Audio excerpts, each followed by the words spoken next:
der nogen, der vil fortælle mig, hvad problemet er? Ja, problemet er, at min mor sætter mig i gang med alle mulige lorteopgaver, som jeg bare ikke gider at lave.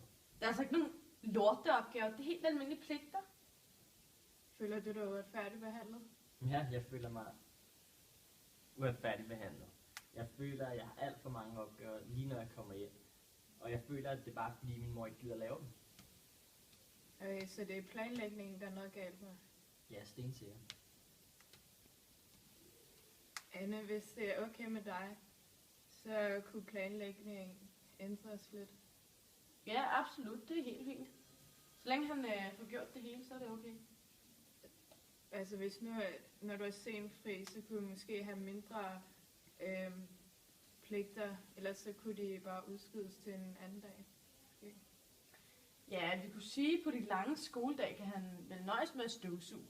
Men så forventer jeg også, at det bliver gjort. Er det en aftale, du kan holde? Ja,